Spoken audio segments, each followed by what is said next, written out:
شرح الصدور کی قسط نمبر 24 جو کہ شروع کی ہوئی ہے، اس کے کچھ حصے آپ تک پہنچے۔ آج انشاءاللہ بقیہ کا آغاز کریں گے۔ قسط نمبر 24 کا موضوع تھا فتنہ قبر اور فرشتوں کے سوالات کا بیان۔ حضرت ابو ہریرہ رضی اللہ تعالی عنہ سے روایت ہے، پیارے آقا کریم صلی اللہ علیہ وآلہ وسلم نے حضرت عمر فاروق اعظم رضی اللہ تعالی عنہ سے ارشاد فرمایا، اس وقت تمہارا کیا حال ہوگا جب تم منکر نکیر کو دیکھو گے؟ عرض کی، منکر نکیر کون ہے؟ ارشاد فرمایا، قبر کا امتحان لینے والے دو فرشتے ہیں، ان کی آواز زوردار گرج کی مانند اور نگاہیں اچکنے والی بجلی کی طرح ہے۔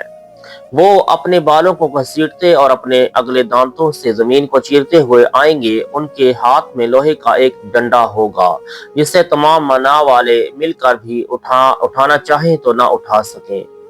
حضرت ابو ہریرہ رضی اللہ تعالی عنہ روایت کرتے ہیں کہ حضور نبی پاک صلی اللہ علیہ وآلہ وسلم نے ارشاد فرمایا، مردہ قبر تک لے جایا جاتا ہے اور نیک شخص کو قبر میں بٹھایا جاتا ہے تو وہ بے خوف اور مطمئن ہوتا ہے۔ پھر اس سے پوچھا جاتا ہے، تم کس مذہب میں تھے؟ وہ کہتا ہے، میں اسلام میں تھا۔ سوال ہوتا ہے، یہ کون شخص ہے؟ وہ کہتا ہے، اللہ عز و جل کے رسول حضرت محمد مصطفیٰ صلی اللہ علیہ وآلہ وسلم ہے۔ جو ہمارے پاس اللہ عز و جل کی بارگاہ سے روشن نشانیاں لائے تو ہم نے ان کی تصدیق کی۔ ان سے پوچھا جاتا ہے، کیا تو نے اللہ عز و جل کو دیکھا ہے؟ وہ کہتا ہے، نہیں، اللہ عز و جل کو دیکھنے کی طاقت کسی میں نہیں۔ چنانچہ جہنم کی طرف شگاف ڈالا جاتا ہے تو وہ دیکھتا ہے اس کی آگ ایک دوسرے کو کھا رہی ہے۔ اسے کہا جاتا ہے، اس کی طرف دیکھ جس سے اللہ عز و جل نے تجھے بچایا۔ پھر جنت کی جانب ایک شگاف کیا جاتا ہے تو وہ اس کی خوبصورتی اور نعمتوں کو دیکھتا ہے۔ اس سے کہا جاتا ہے، یہ تیرا ٹھکانہ ہے، تو یقین پر مرا اور انشاءاللہ اسی پر اٹھایا جائے گا۔ جبکہ برے شخص کو خوف زدہ حالت میں قبر میں بٹھایا جاتا ہے اور پوچھا جاتا ہے، تو کس دین میں تھا؟ وہ کہتا ہے، میں نہیں جانتا۔ پھر سوال ہوتا ہے، یہ شخص کون ہے؟ وہ کہتا ہے، میں تو جو لوگوں کو کہتے سنتا تھا وہی کہتا ہوں۔ چنانچہ جنت کی جانب اسے ایک شگاف ڈالا جاتا ہے، وہ اس کی خوبصورتی اور نعمتیں دیکھتا ہے تو اس سے کہا جاتا ہے، دیکھ، اس سے اللہ عز و جل نے تجھے پھیر دیا ہے۔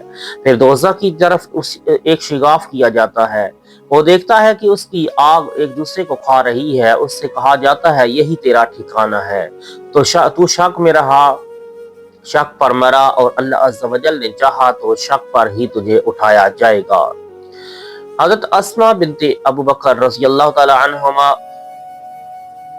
بیان کرتی ہیں کہ میں نے حضور پر نور صلی اللہ علیہ وآلہ وسلم کو ارشاد فرماتے سنا، بے شک میری طرف وحی کی گئی ہے کہ تم لوگ اپنی قبروں میں آزمائے جاؤ گے۔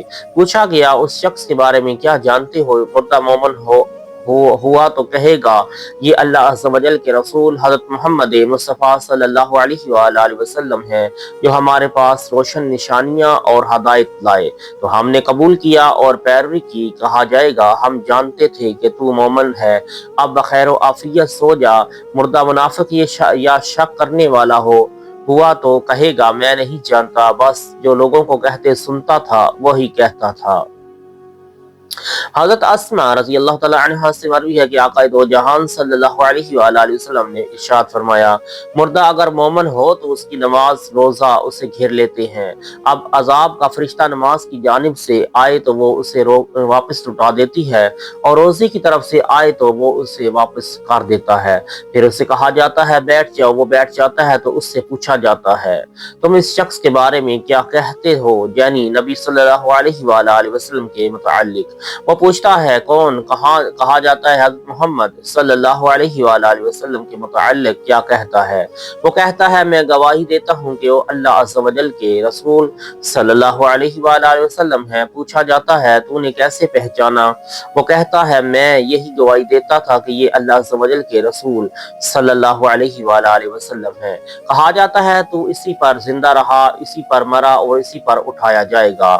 اگر مردہ کافر یا فاجر ہو تو عذاب عذاب کے فرشتے کو روکنے کے لیے کوئی چیز نہیں ہوتی۔ اسے بٹھا کر پوچھا جاتا ہے اس شخص کے بارے میں کیا کہتا ہے؟ وہ پوچھتا ہے کون شخص؟ فرشتہ کہتا ہے حضرت محمد صلی اللہ علیہ وآلہ وسلم۔ مردہ کہتا ہے بخدا میں نہیں جانتا، میں تو لوگوں کو جو کہتے سنتا تھا وہی کہتا تھا۔ فرشتہ کہتا ہے تو اسی پر زندہ رہا، اسی پر مرا اور اسی پر اٹھایا جائے گا۔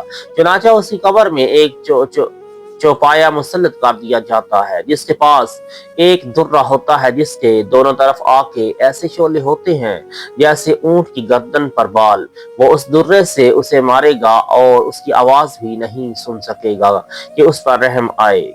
ام المؤمنین حضرت عائشہ صدیقہ رضی اللہ تعالی عنہا فرماتی ہیں ایک یہودیہ نے میرے دروازے پر آ کر یوں کھانا مانگا، مجھے کھانا کھلاؤ، خدا تمہیں دجال کے فتنے اور قبر کے فتنے سے بچائے۔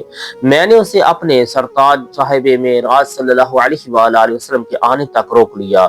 جب آپ تشریف لائے تو میں نے عرض کی یا رسول اللہ صلی اللہ علیہ وآلہ وسلم یہ یہودیہ کیا کہتی ہے؟ ارشاد فرمایا کیا کہہ رہی ہے؟ میں نے عرض کی یہ کہہ رہی ہے اللہ عز و جل تمہیں دجال اور عذاب قبر کے فتنے سے بچائے۔ آپ صلی اللہ علیہ وآلہ وسلم نے اپنے ہاتھ خوب بلند کیے اور دجال اور عذاب قبر کے فتنے سے اللہ عز و جل کی پناہ مانگی۔ پھر ارشاد فرمایا دجال کا فتنہ وہ ہے جس سے ہر نبی نے اپنی امت کو ڈرایا اور میں تمہیں اس سے ایک ایسی بات کے ذریعے ڈراتا ہوں جس بات سے کسی نبی نے اپنی امت کو نہیں ڈرایا۔ دجال کانا ہے اور اللہ عز و جل ایسا نہیں ہے۔ دجال کی دونوں آنکھوں کے مابین کافر لکھا ہوا ہے جسے ہر مومن پڑھ لے گا۔ اور جہاں تک قبر کے فتنے کی بات ہے تو میرے ذریعے تمہارا امتحان ہوگا۔ نیک شخص کو جب قبر میں اٹھایا جائے گا تو وہ بے خوف پرسکون ہو جائے گا۔ پھر اس سے کہا جائے گا تم کس مذہب پر تھے؟ وہ کہے گا اسلام پر۔ سوال ہوگا یہ کون شخص ہیں جو تمہارے درمیان تھے؟ وہ کہے گا اللہ عز و جل کے رسول حضرت محمد مصطفیٰ صلی اللہ علیہ وآلہ وسلم ہے، جو اللہ تعالیٰ کے پاس سے ہمارے پاس روشن نشانیاں لائے تو ہم نے ان کی تصدیق کی، چنانچہ جانب دوزخ ایک شگاف پڑے گا تو وہ دیکھے گا کہ وہاں آگ کو کھا رہی ہے۔ کہا جائے گا دیکھو اس سے اللہ عز و جل نے تمہیں بچایا ہے۔ پھر جنت کی طرف شگاف ڈالا جائے گا اور کہا جائے گا یہ تمہارا ٹھکانہ ہے، تم یقین پر رہے، یقین پر مرے اور اللہ عز و جل نے چاہا تو یقین پر ہی اٹھائے جاؤ گے۔ جبکہ گناہگار اپنی قبر میں خوف و گھبراہٹ کی حالت میں بیٹھے گا۔ پھر پوچھا جائے گا کس مذہب میں تھے؟ بولے گا میں نہیں جانتا۔ پھر سوال ہوگا یہ کون شخص ہے جو تمہارے درمیان مبعوث ہوئے؟ وہ کہے گا میں لوگوں کو یہ جو کہتے سنتا تھا وہی کہتا تھا۔ چنانچہ جنت کی طرف سے حجاب ہٹے گا اور وہ جنت کے سبزار اور نعمتوں کو دیکھ رہا ہوگا کہ اس سے کہا جائے گا دیکھ اللہ عز و جل نے تجھے اس سے پھیر دیا ہے۔ پھر دوزخ کی طرف شگاف ہوگا تو وہ دیکھے گا کہ آگ کو کھا رہی ہے۔ اس سے کہا جائے گا یہی تیرا ٹھکانہ ہے، تو شک میں رہا، شک پر مرا اور اللہ عز و جل نے چاہا تو شک پر ہی اٹھے گا۔ پھر اسے عذاب ہوگا۔ ام المؤمنین حضرت عائشہ صدیقہ رضی اللہ تعالی عنہ فرماتی ہیں میں نے بارگاہ رسالت صلی اللہ علیہ وآلہ وسلم میں عرض کی یا رسول اللہ صلی اللہ علیہ وآلہ وسلم یہ امت اپنی قبر میں آزمائی جائے گی، میرا کیا بنے گا؟